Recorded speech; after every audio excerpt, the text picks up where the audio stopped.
بسم اللہ الرحمن الرحیم۔ یہ قصہ ہے حضرت موسیٰ علیہ السلام اور فرعون کا۔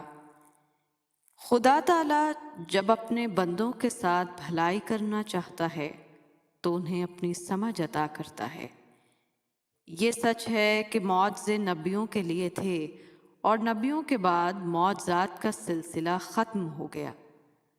فرعون، جس کا اصل نام معصب بن ولید بن ریان تھا، ایک ظالم، جابر اور خدائی کا دعویٰ کرنے والا ملعون تھا۔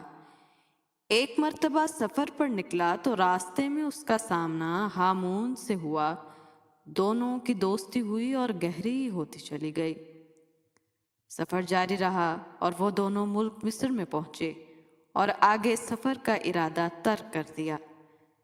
فرعون کے دل میں خدائی کا شوق پیدا ہوا تو اپنے دوست ہامون سے اس بات کا تذکرہ کیا اور پھر اسی کے مشورے سے لوگوں کی نظروں میں معتبر ہونے کے لیے اس نے لوگوں کی مدد کرنے کی ٹھانی۔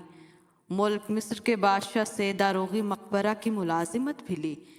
کرشمہ قدرت کہ اسی سال وبائی مرض پھیلنے کی وجہ سے ہزاروں لوگ اپنی جانوں سے گئے۔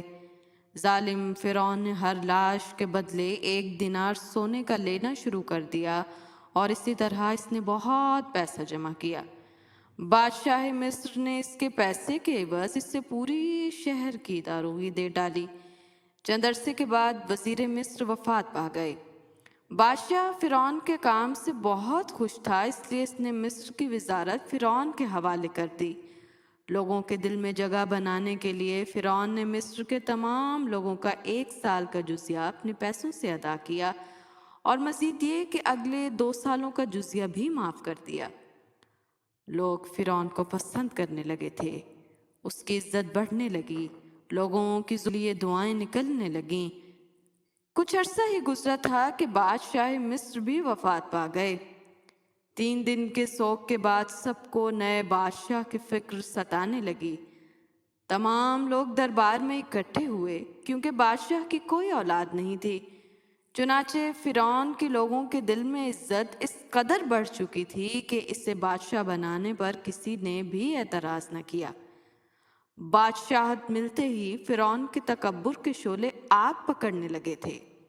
خدائی کی ہوس اور لوگوں کے سروں کو اپنے قدموں میں جھکا دینے کی خواہش اتنی بڑھی کہ مذہب یوسف و یعقوب کو لوگوں کے قلوب سے نکالنے کے لیے فرعون نے ملک مصر میں درس و تدریس کے عمل کو نہ صرف رکوا دیا بلکہ اس کو جاری رکھنے والے کو واجب القتل قرار دیا۔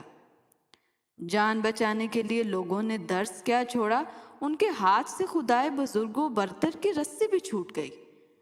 لوگ اپنے مذہب سے بیگانے ہو گئے، کسی کو خدائے برحق یاد نہ رہا، حق کی جگہ باطل لینے لگا۔ مذہب یوسف و یعقوب کے ماننے والے کم ہونے لگے۔ فرعون نے بتوں کی پوجا کو عام قرار دے دیا۔ بنی اسرائیل کی قوم اپنے مذہب پر قائم رہی مگر قوم قبطی نے بتوں کو پوجنا شروع کر دیا۔ 40 سال کے عرصے کے بعد فرعون نے تمام بت توڑوا ڈالے اور خود کو خدا بنا لیا۔ بنی اسرائیل نے فرعون کو خدا ماننے سے انکار کیا تو انہیں طرح طرح کی اذیتیں دی گئیں۔ جن کاموں کو برا گردانا جاتا تھا وہ سبھی کام بنی اسرائیل کے لوگوں سے کروائے گئے، جبکہ قوم قبطی کو اعلیٰ میراث سے نوازا گیا۔ اللہ تعالیٰ نے بنی اسرائیل کو یہ خوشخبری سنا دی کہ انہی میں ایک ایسا شخص پیدا کیا جائے گا جو فرعون کے مظالم کے خلاف کھڑا ہوگا اور ملک مصر کو ظلم فرعون سے نجات دلائے گا۔ ادھر فرعون نے خواب دیکھا کہ 2 درخت عالم بالا میں گئے اور پھر سارا عالم ان کے زیر سایہ ہو گیا۔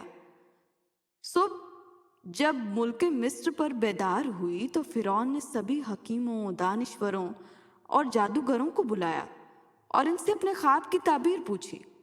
آخر سبھی لوگوں نے متفقہ طور پر فرعون کو اس کے دیکھے گئے خواب کی تعبیر یہ بتائی کہ قوم بنی اسرائیل سے ایک ایسا شخص پیدا ہوگا جو تمہاری حکومت کا خاتمہ کر دے گا، جو تمہاری مملکت میں ایک خدا کا پیغام لائے گا، یہاں تک کہ کل ملک و میراث و نعمت اس کے ہاتھ میں ہو گئی۔ فرعون نے خواب کی تعبیر سنی تو اسے اپنا تخت و تاج ہاتھ سے نکلتا دکھائی دیا۔ جھوٹے معبود کے پیر اکھڑنے لگے تھے، خدائی کا دعوے دار خود کا مذاق بننے سے خوف کھاتا تھا۔ ظلم کی چکی نے پھر سے چلنا شروع کیا۔ حکم فرعون لوگوں پر قہر بن کر گرا۔ کتاب وقت کے اوراق پر ظلم کی ایسی داستان لکھی گئی کہ جسے پڑھ کر پتھر بھی پگھل جائیں۔ ملک مصر میں جہالت نے پر پھیلائے۔ فرعون کے حکم سے بنی اسرائیل کے ہاں پیدا ہونے والا ہر نومولود موت کے گھاٹ اتار دیا جاتا۔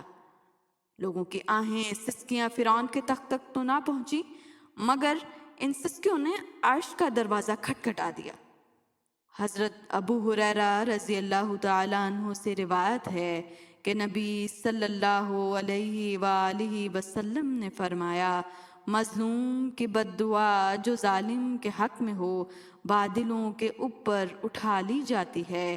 آسمانوں کے دروازے اس دعا کے لیے کھول دیے جاتے ہیں اور اللہ تعالیٰ فرماتا ہے، میں تیری امداد ضرور کروں گا اگرچہ کچھ تاخیر ہی ہو۔ رحمت خدا بندی جوش میں آئی اور آسمانوں و زمین نے دیکھا کہ فرعون کے غلام عمران کے گھر اللہ کا نور چمکا، جس کا وعدہ اللہ نے بنی اسرائیل سے کیا تھا۔ ظلم کی کالی رات سمٹی اور نئی صبح کے آفتاب نے چار سو روشنی پھیلا دی۔ قہر کے بادل چھٹنے لگے، فرعون کی خدائی داغدار ہوئی، معبود برحق کی جیت ہوئی۔ بنی اسرائیل سے کیا گیا وعدہ آخر کو سچ ہوا۔ حضرت موسیٰ علیہ السلام نے ملک مصر میں آنکھ کھولی، کل کائنات نے دیکھا کہ حق کی جیت ہوئی اور باطل کی شکست